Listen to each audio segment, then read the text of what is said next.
for doing this, and also for your render of me. I mean, seriously, thank you. Anyways, this is the Namek saga, if both Raditz and Nappa turns good. But before that, let's read the comments. So I compiled a bunch of these comments in the Google Doc for the first time, because I thought that might actually order things a little bit more, because I didn't realize I was going to take over a month to make this video. But there you go. And the first one, actually, is from ArtDroid29. Something fun I can see happening in the future. Nappa trying to feed baby Goten, but when he opens his mouth he fires a break cannon. Do you mean, like, which one of them? I mean, I don't think baby Goten has ever had a break cannon, right? Maybe. I'll see if I remember to work that in by the time I get to that part, because, the rate that I make what ifs, it's very unlikely we'll see Goten for like another 10 parts or something. Cheese Lover Red says, I don't mind fake Namek, I like being reminded of Phil every now and again. Well, that's only because the next What If Piccolo is about Garlic Jr. Someone of the opposite opinion, by the name of XL Kaze XL, says fake Namek is a waste of time unless you're going to use it to develop characters. Otherwise, scrap fake Namek, and I hope we get part 5 soon. Well, I'm recording this on April 16th and part 4's owed on March 15th, so you tell me. I'm sorry. Dark Divine Stories says, I'm really enjoying this version of the story. I've been blocked on my own for a while now, I've even added a new twist to it. That said, I was wondering if Vegeta was going to turn good as well. Well, actually, originally, I've talked about this before, but I was going to have Vegeta die in part 3 of this What If. I was going to have Piccolo do a surprise special beam cannon right as he was going to leave, because, he's still alive and he would probably do that. That's got changed because I decided that because Raditz and Nappa are so tied to Vegeta, they were shaped by Vegeta, their entire belief system is shaped by Vegeta, so their turning good transformation would be tied inevitably to the prince. And so if Vegeta himself is going to stick around for the story, that makes it much more harrowing for them, and their interactions are going to be much more bitter going forward. So yeah, actually I decided to keep Vegeta along, so don't worry, Vegeta is actually staying for this one. No promises for the Suno arc though. If so, I think you should pair him up with Launch. I also think Nappa should have someone as well, and have the chance to have children as well. Apart from the use of have and as well several times in that sentence, I'm going to say that this is one of the reasons that I said you guys are hopeless romantics when I talked about the What If Suno story. Because, yeah, the Raditz and Nappa story that so far I've seen a lot of comments of people saying, oh, Raditz should end up with this person, Vegeta maybe, if he sticks around, end up with this person as the results. Or, I don't know, do the whole Raditz and Launch thing. Keep Bulma and Vegeta, I don't know. There's a lot of you thinking about the romance of this story. And yeah, that's going to have to wait for another few parts or so, because I'm just starting on the Namek saga, and a lot of the families and the couplings came later on, with all the babies. But yeah, it's something that I'm going to actually consider much more, because clearly that's what you guys want. Not that I wasn't thinking about it already, because I've clearly been hinting at Bulma and Raditz quite a lot of the time. So we'll have to see. And also maybe make sure that Yamcha has someone too. It depends. Might need some OC ideas, honestly, at this point, because, I don't think there are enough eligible romantic interests for any of these people. Especially Nappa, actually, because, again, Nappa is actually already 50 years old at this point, so you have to have someone, around the same age as him, and I don't think any of the main female characters of Dragon Ball are, so it's a little bit complicated there. But we'll see. As far as him having children goes, that would be sort of interesting. I mean, people seem to portray him usually as an uncle, Insert belching baby Goten with mouth blast comment here, but we'll see. Speaking of the Bulma Raditz thing, Dark Divine Stories continues by saying, I do believe that Bulma and Raditz make a good pairing, but in most What If Raditz turn good stories, Raditz always ends up with Launch. This will make a good change. See, that's what I was thinking too, because I started this whole story off by saying, I'm not copying Masako, I'm not going to copy Masako. And by which I don't mean just simply doing these stories, because as Masako himself has pointed out, that's not how what ifs work. You can take a scenario and have your own spin, and that's going to be yours uniquely. If I just copied everything that Masako had done, then there's no point making these videos in the first place. So yeah, I always wanted to add some sort of twist to it, and but also make it a compelling story. I kept the reason that Nappa turned good because I thought that was the best and only solution to that kind of problem. But other than that, yeah, I think in terms of Raditz and Launch, because Launch is non-existent really for all of Z basically, I don't really see her just randomly returning at one point and going, oh, hey, this person's here, you know, I might as well couple with them off screen at some point. Oh, and out comes a child. That's one of the only things that I thought was a little bit rushed during Masako's story, not gonna lie. The outcome, of course, we got Ranch from that, so I'm not complaining too much, but still. Alright, I do hope this helps you and inspires you. One last thing, Fake Namek sucks, almost as much as the Garlic Jr. saga. Yeah, I'm gonna have a poll at some point, aren't I, just to see if you guys want to have Garlic Jr. happen or not. I won't do that now, by the way, because that's gonna, again, take a few more parts to get to. But close to the time, if I remember, I will give you guys a poll and I will say, you know, do you guys want me to cover a filler arc? I'll do that from now on, really. Except for the Piccolo one, because the Garlic Jr. saga is actually quite important as the developments going forward, as the way that I've written those parts, because I did that so long ago. I also asked not to do that one either, I used that time period for something else. So you're opting for not that filler arc, but a filler arc of something else, a different filler arc of my own devising. I mean, I always could do that. If you guys have any ideas for a replacement Garlic Jr. saga if you want, or just want to be skipped in general.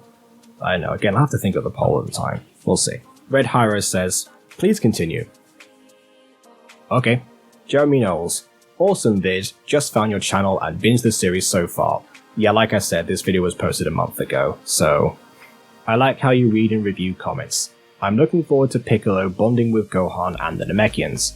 Maybe he surprised everyone, including himself, by stepping in to save Dende and Cargo, thus proving himself worthy of potential unlock later. I actually replied to this comment at the time in my usual cryptic and enigmatic fashion, saying, oh, he'll probably earn it somehow. And that's where I'm leaving it at that for right now before I get to the actual script of today. SoulHunter117 says, do you have any other Dragon Ball What If or any other TV show What If or just the Raditz and Nappa Turn Good and What If Piccolo the Sun series? And that's why I made the Suno one actually, because I saw there was some sort of interest rising as to, you know, something else that I could do. Mike Logan says, thank you for taking serious of my comment. Like you said, Dr. Brief only had limited time, so I doubt could he build a gravity room with 300 Earth gravity. Again, in canon he only had enough time to build one with 100 times Earth gravity, and why would he really want to go any further, to be perfectly honest? So there's that as well, adding to the bizarreness of the previous comment on the previous video. If the Saiyan have to train in the same room... Full sentence. I think that's meant to say, if the Saiyans have to train in the same room, I have another idea for the Saiyans to get better gains in the same gravity room. They could wear weight cloth. With different weights in gravity to get best benefits. The weight cloth will be extremely heavy in gravity room. I mean, I suppose, actually, yeah, that's a good point, because anything gets magnified in weight.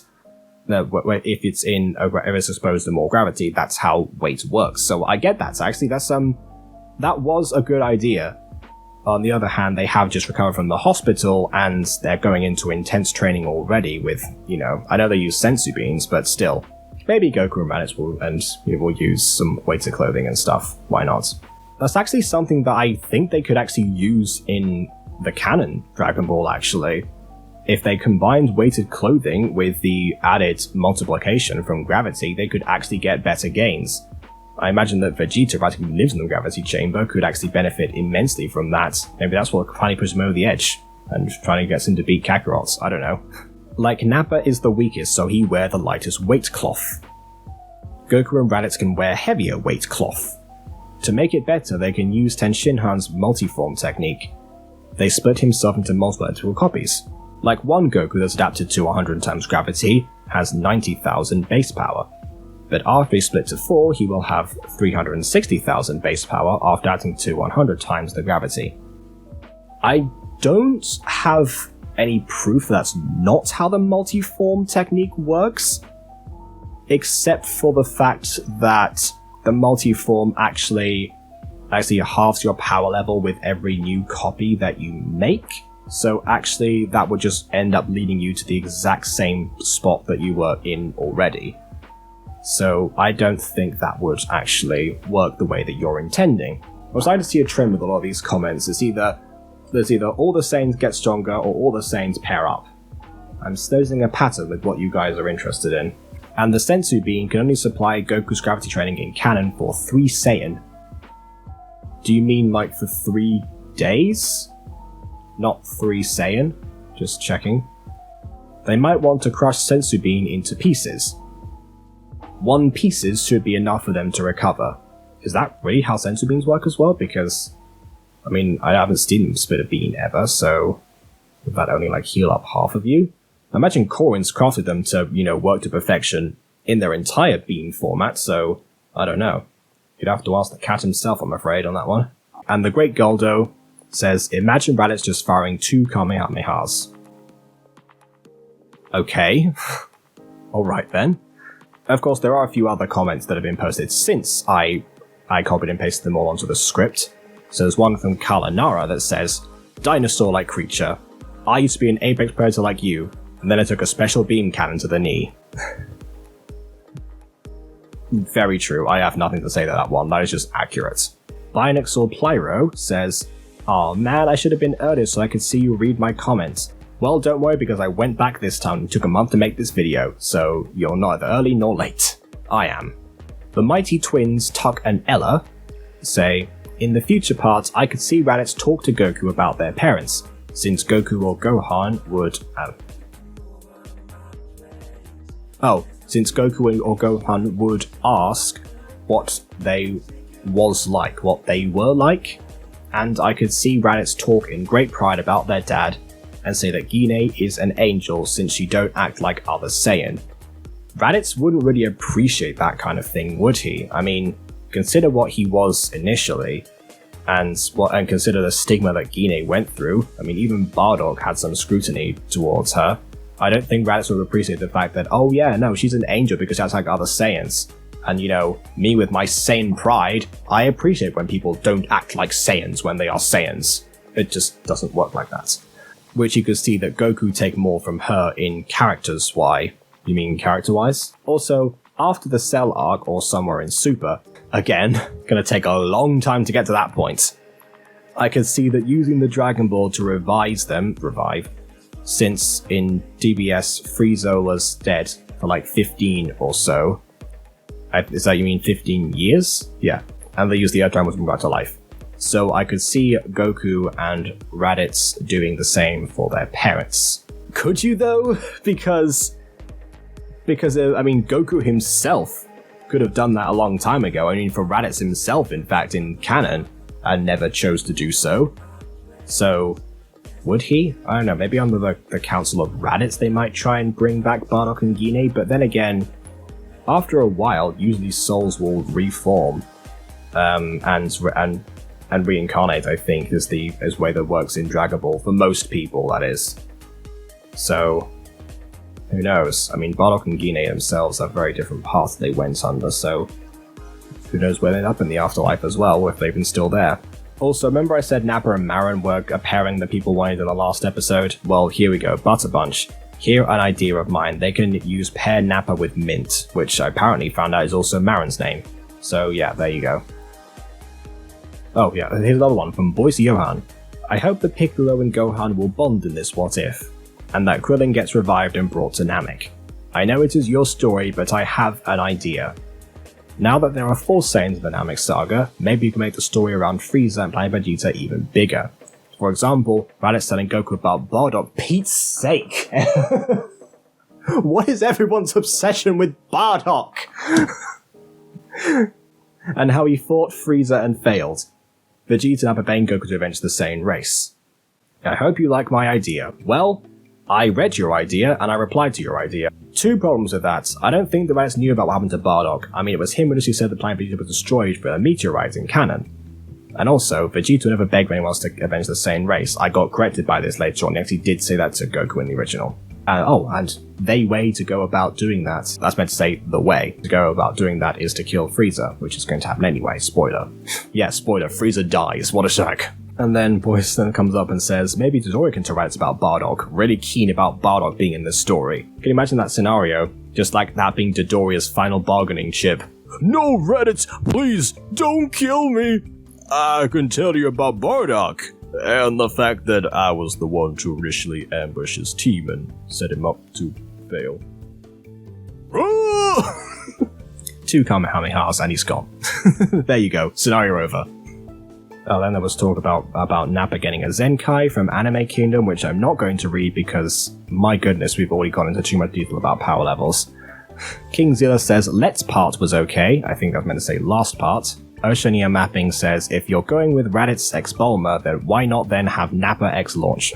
Again, romance. You know, I'm gonna have to categorize this. The Raditz and Nappa series is so popular in comparison to the Piccolo and Suno ones that I'm gonna have to start categorizing these comments in the future, like the romance ones, the Bardock ones or something, and the power level ones, and the miscellaneous. That's how I'm gonna do this in the future, because my word, we've been here for like 24 minutes of recording time. Last but not least, we have one from Zekrom 20000 that says, Awesome What If, I am waiting for part 5. Well, wait no longer. Let's get on with it. The team of Gohan,